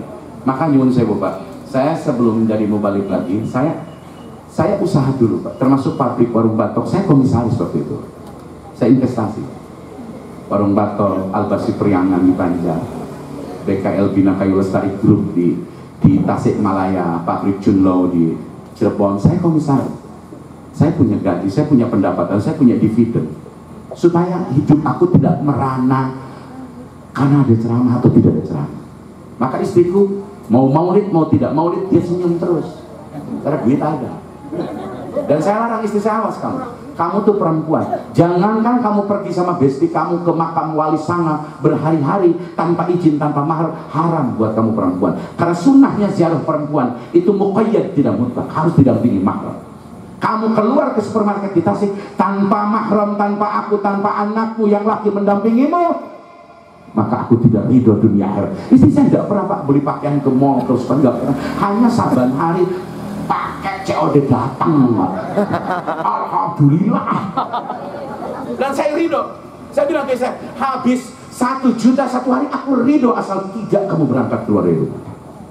Saya kalau ditanya oleh teman saya, Ji, kamu berhasil apa jadi mubalik sebagai penyadar umat? Aku hanya berhasil menyadarkan istriku saya. Dan di akhirat aku tidak malu mengakui bahwa aku jadi penceramah hanya berhasil kepada istri dan anak-anakku. Mohon maaf, anakku hafal Quran, anakku di Yordan. Kalau sampai ini, Pak sedang cari mantu lagi sekarang. Saya sedang seleksi calon mantu. Saya lagi nunggu ini mantu. Tapi nggak ada yang datang. Anak saya yang perempuan sekarang tiap hari dia kirim sekarang ini video-video bom-bomnya Iran kemarin yang mau ke Palestina. Karena dari Palestina rumah rubat pesantren anak saya itu hanya 2 jam saja kalau pakai mobil. Dia tahfidz Quran, dia hafad Quran, dia ilmu riwayat di Jawa Timur, kemudian ke Yordan. Sudah 4 tahun nggak pulang-pulang. Kemarin kirim foto, videonya ada bom lewat ke Yordan. Istri saya nangis. Bang, pokoknya si Neng ngalami tak pahit saja sudah. Ini khawatir kok. Saya marah. Karena belum selesai, dia harus selesai sampai qiraah asraf dengan sad-sadnya, dengan riwayat. Karena ilmu qiraat itu ilmu riwayat lebih panjang ketimbang ilmu nafsar. Saya bilang ke istri, cengeng kamu. Cengeng kamu. Kalau anak kita mati pun bela ilmu, cari ilmu. Demi al-jidul Islam aku ridho. Kata saya ke istri saya baru diam. Ya udahlah, kalau itu nggak ngerti perasaan perempuan, dia tidur gua yang nangis. Bagian istri saya tidur, saya yang nangis. Jadi saya sedang seleksi sekarang cari calon mantu. Mudah-mudahan saya dapat mantu. Saya jujur, saya tertarik orang Jawa. Orang Jawa itu punya sikap prawiro. Orang Sunda itu kalau bicara dandan, ya Anda harus belajar ke Sunda. Kalau belajar masakan, panganan harus belajar ke Sunda. Kalau ingin belajar tentang bulan ini nanam apa, Anda harus ke Jawa Barat. Tapi kalau sikap prawiro mesti ke wong Jawa. Wong Jawa itu orang bisa diapusi tapi bisa ngapusi. Aku senangnya Jawa itu kompak. Kalau Sunda itu nyuwun sewu. Dia hebat, bahasanya lebih kaya dari Jawa, mohon maaf. Coba Bapak bayangin. Kulem, epok, sare, hees, molor, banyak berapa kata?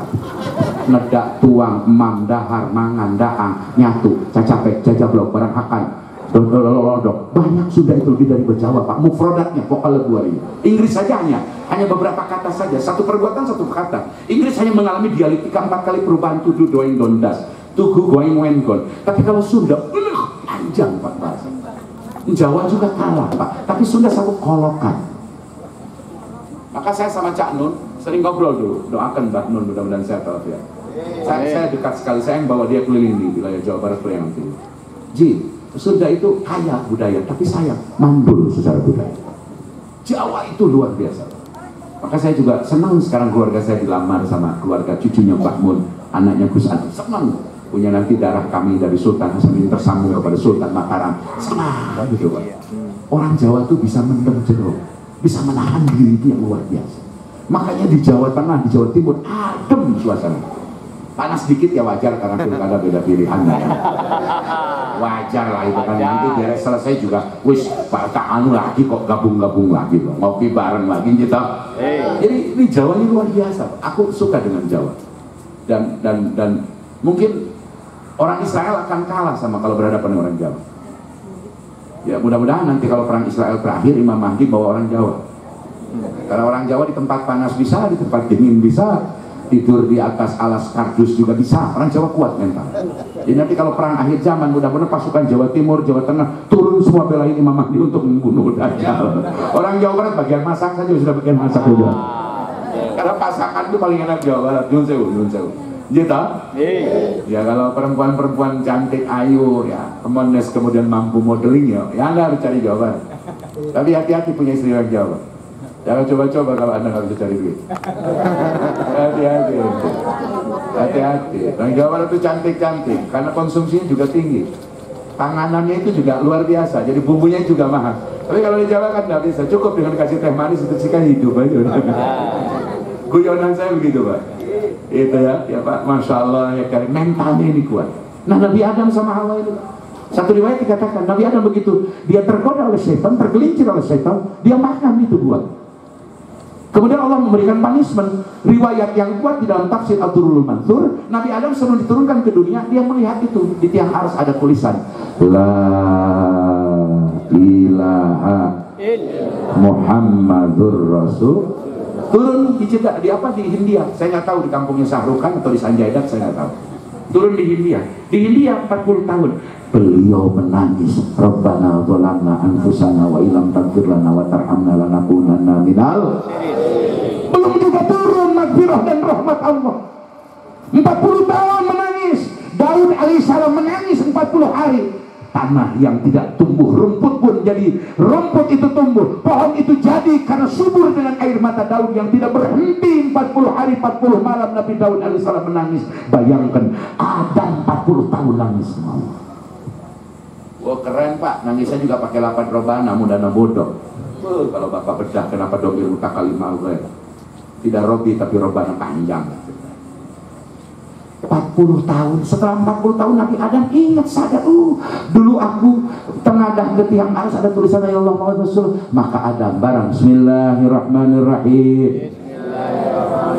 Nabi Adam bermohon kepada Allah dengan bertawasul menyebut nama Nabi kita, kalimatnya as'aluka bihaqqi Muhammadin illa ghafarta li. Dengan menyebut nama Muhammad, Adam tidak tahu siapa Muhammad. Allah menurunkan ampunan, maghfirah, rahmat kepada Adam yang sangat besar. Kemudian Allah bertanya kepada Adam, Adam, kamu tahu siapa Muhammad? Ya Rabb, aku tidak tahu ya Rabb. Engkau yang maha tahu Rabb. Aku bertawasul dengan nama Muhammad ya Rabb, karena nama itu engkau sandingkan dengan namamu yang maha agung. Tidak mungkin nama Muhammad engkau sandingkan kalau Muhammad tidak engkau muliakan ya Rabb. Allah berfirman kepada Adam, Adam, Muhammad itu adalah keturunanmu. Dia adalah Nabi dan Rasul akhir. Dialah, karena dialah aku menciptakan engkau dan menciptakan semesta jagat raya ini. Adam saja bertawasul kepada Rasulullah. Bu, ibu begitu lahir sudah ada yang kenal belum? Belum. Jangan orang lain. Saya lahir ke dunia, bapak saya, ibu saya yang melahirkan pun nggak tahu saya karena belum dikasih nama. Kan nggak mungkin begitu lahir, mip, oji, nggak mungkin. Karena belum ada nama, nggak ada nama Pak Uji. Masih dipikirkan oleh bapak saya. Begitu sudah dikasih nama, syukuran dah tetangga diundang. Begitu diundang baru tetangga tahu bahwa bayinya kiai ini namanya Anu. Tapi ada makhluk Pak, ribuan tahun belum lahir ke dunia, namanya sudah viral, yakni Rasulullah.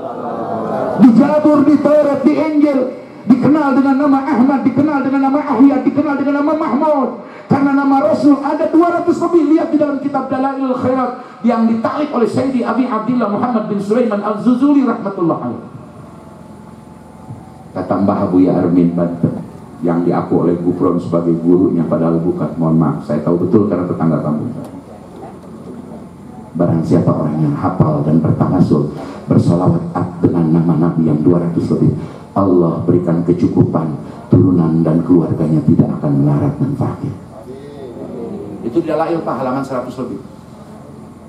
Allahumma salli wa sallim wa barik ala man ismuhu wa sayyiduna Muhammadun sallallahu alaihi wasallam wa sayyiduna Ahmadun sallallahu alaihi wasallam wa sayyiduna Hamidun sallallahu alaihi wasallam wa sayyiduna Mahmudun sallallahu alaihi wasallam wa sayyiduna Nabiyyun wa sayyiduna Rasulun wa sayyiduna Rasulul Malahim wa sayyiduna Nabiyyun Taubatin wa sayyiduna Abu Tayyib wa sayyiduna Abu Ibrahim sampai dengan terakhir wa sayyiduna Sahibul Faraj sallallahu alaihi wasallam. Jika itu terus diulang-ulang, maka kita akan diberikan kecukupan oleh Allah. Kenapa Adam saja menyebut nama Nabi kita? Menyebut nama Nabi kita. Ya Rasulullah, ismuka nurun lana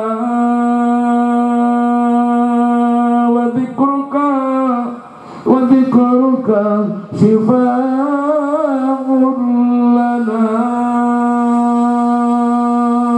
Allahumma salli wa sallim wa barik. Masya Allah, menyebut-nyebut nama Rasul itu obat bagi kita. Dan nama Rasul itu nurun, cahaya. Ternyata Rasul disebut namanya nurun oleh Allah, bukan oleh kiai. Al-Maidah ayat 15 di ujung ayat. Wa qad ja'akum minallahi nur. Wa qad ja'akum minallahi nur wa kitabun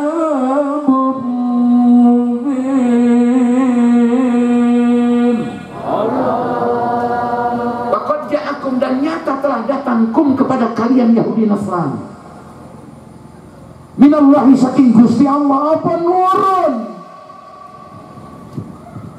Bu, ibu bisa membedakan warna serbanku, kopiahku, bajuku karena ada cahaya lampu di malam hari, ada cahaya, ada nur matahari di siang hari. Apalagi dengan nur Muhammad. Hanya dengan nurnya lampu saja kita bisa melihat rupa-rupa. Maka nur terbagi tiga. Nur menurut awam, nur menurut khawas, nur menurut khawasil khawas.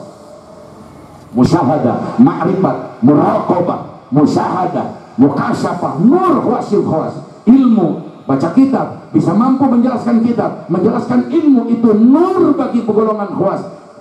Sementara nur yang untuk awam adalah wa adz-dzahiru li bidzatihi al-mudhiru li ghairihi, seperti cahaya lampu. Dengan cahaya itulah kita bisa melihat mana warna-warna, mana bentuk, karena ada cahaya. Apalagi cahaya iman, cahaya ilmu, cahaya ma'rifat, cahaya musyahadah, cahaya mukasyafah, cahaya puncaknya cahaya mahabbah, asyaddu hubban lillah. Masya Allah. Mudah-mudahan ada hikmahnya. Bagaimana Pak Ustadz cara mencari menambah-nambah cahaya Rasul di dalam diri kita? Apa yang disukai Rasul lakukan, apa yang tidak disukai Rasul berusaha ditinggalkan. Wiridannya cukup sholawat, istighfar, sholawat, istighfar, istighfar, sholawat. Wiridan yang paling selamat di akhir zaman itu. Paling selamat. Bagaimana dengan pikirnya? Qadiriyah, Naqsabandiyah, niatnya ala wajib tabaruk, niatnya tabaruk. Apakah ada mursyid? Mursyid tabaruk, mursyid hakiki sulit kita temukan. Maka wiridan yang paling tepat di akhir zaman, perbanyak sholawat. Sholawat yang mana? Yang mana saja, semua sholawat baik di mata Allah dan Rasulnya. Amin ya rabbal ya rabbi bil mustafa balil maqasidana waghfir lana ya wasi'al karami huwal habibul ladzi turja safa'atu likulli hawli minal ahwali muqtahimi maulaya salli wa sallim daiman abada al habibika khairil khalqi kullihim ya rabbi bil mustafa balil maqasidana waghfir lana ya wasi'al karami. Bismillahirrahmanirrahim. Imam Ibnu Hajar rahimallahu ta'ala menyatakan, bacalah sholawat dengan tidak mengikuti lagunya min ahlil kitabain seperti Yahudi dan Nasrani, dan jangan membaca sholawat dengan nada min ahlil fiski, mengikuti nada-nada orang-orang yang biasa fasik. Yang ketiga, silahkan dengan tabuhan, dengan alat musik, niatnya menambah rasa cinta, khusyuk baca sholawat. Tetapi apabila baca sholawat dengan musik, dengan tabuh-tabuhan, niatnya hiburan, maka kata Imam Ibnu Hajar, tidaklah berfaedah apa-apa. Hati-hati baca sholawat, jangan pakai lagamnya teman-teman di gereja, nggak boleh. Sholatullah, nggak boleh. Atau lagam-lagamnya orang Yahudi, nggak boleh. Atau lagam-lagamnya ahli fisik, fiski, mohon maaf seperti baca sholawat, imam pengen sholatullah, sholat. Apalagi perempuan begini Pak, gantung dada. Hati-hati Pak, itu merusak sholat. Mohon maaf. Saya pakai tabuhan aja baru di sini Pak, saya nggak pernah. Bukan anti, tapi boleh nganggo tabuhan. Dufuk Imam Ghazali ini nggak boleh, ini ketiak nggak boleh kebuka. Dufuk tuh mesti kelihatan. Buka aja, kata Imam Ghazali, bukan dufuk. Tapi kata ulama, nggak apa-apa, pakai gitar, pakai organ, syarat tidak niat hiburan. Sekarang ini sholawatnya jadi hiburan. Kalau lihat hiburan, nyuwun sewu, nggak dapat pahala. Makanya guru saya semua ngajari, wis baca sholawat itu sebanyak-banyaknya, paling tidak sehari semalam, jangan kurang 300 untuk saya.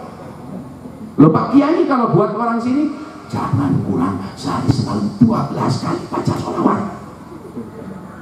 Banyak nggak 12 kali? Banyak tidak Bu? Kuat 12 kali kuat? Sallallahu alaihi wasallam 12 kali. Bagus. Pahalanya gede. Diakui Nabi, diakui. Cuman belakangan ketemu Nabi. Bagus. Sehari semalam jangan pulang 12 kali. Bagi para santri, para ustadz, bagi saya itu, saya paling sedikit 300 kali. Baik sedang di jalan mobil, sedang di kendaraan, sedang di perjalanan ke mana saja, atau sedang mau tidur, atau sedang duduk di kursi, baca sholawat boleh. Baca sholawat al-adat dengan hitungan. Tapi kalau sholawat akhos, golongan-golongan para wali Allah nggak pernah begitu baca sholawatnya. Menghadap kiblat, pakai minyak wangi, pakai baju putih, bersiwak dulu, pakai serban, baca sholawatnya menghadap ke arah kiblat. Itu untuk golongan tertentu. Buat kita mah sambil di sawah juga boleh. Asal dua kondisi tidak boleh baca sholawat. Satu, di kamar mandi yang ada WC-nya nggak boleh, tidak boleh. Yang kedua, kalau lagi tanggung suami istri, jangan baca sholawat. Sebagaimana haram menjawab adzan. As-salatu khairun minan naum. Lagi tanggung suami istri, terusin jangan. Begitupun lagi baca selawat. Nggak boleh. Terusin aja terus. Jangan selawat. Terus. Udah ada bagiannya kuku bima. Itu yang saya dapat sampaikan. Sekali lagi saya mohon maaf. Selamat kepada para santri yang pernah dididik di Sarang, di Ploso, di Lirboyo, di Leler, semualah para santri yang ada di wilayah ini pernah pesantren. Semoga Allah berkahkan ilmunya. Para ustadz, para kiai yang ada di kampung ini, Allah panjangkan umur dan berkahkan ilmunya. Saya Al-Fakir Miftah Fauzi, bapak-bapak, kalau kebetulan lagi ke Tasik, mampir, apalagi ada sesuatu di Tasik, misalkan bapak kehabisan bensin, kehabisan sangu dan lain-lain, mohon maaf, bukan takabur, rumah saya 24 jam nggak pernah dikunci, wallahi nggak pernah dikunci. Tamu dari mana saja boleh. Kadang-kadang Pak Kiai, saya dari Jawa Timur, kehabisan apa, tidak apa-apa, saya tak kasih makan, karena di rumah saya alhamdulillah Pak sampai sekarang ada kamar mandi khusus buat tamu. Saya bikin 8 kamar mandi, tamu sendiri, bebas semua tamu masuk, siapapun Pak. Karena alhamdulillah parkir di rumah saya bisa 200 mobil Pak. Mobil Innova tuh bisa masuk 200 mobil. Kenapa? Karena pinggir rumah saya lapangan bola milik desa.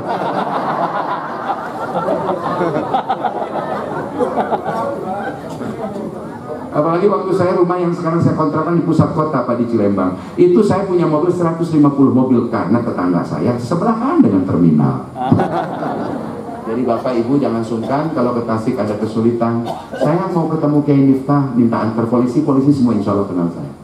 Ansip kenal saya, preman tukang ngamen juga insya Allah kenal. Karena satu-satunya orang Banten di Tasik kayak saya. Bapak tinggal, saya mau ke rumah Pak Kiai Miftah, jangan sungkan Pak. Untuk orang Cinyawang khusus ada diskon 50%. Datang saja di tempat saya, nggak usah sungkan mau anak kuliah di sana, mau cari pondok, ayo tak bantu di Tasikmalaya. Jadi nggak usah sungkan. Pokoknya saya dari Cinyawang, Patimuan, ini mau ketemu Pak Miftah, sebut saja nama Cinyawangnya Patimuan, ini saya nggak lupa, Cinyawang melekat di dalam hatiku. Jadi dari kemarin saya ngapalin Cinyawang, asalnya saya nyebutnya Cinyawang. Lama-lama oh ya Cinyawang.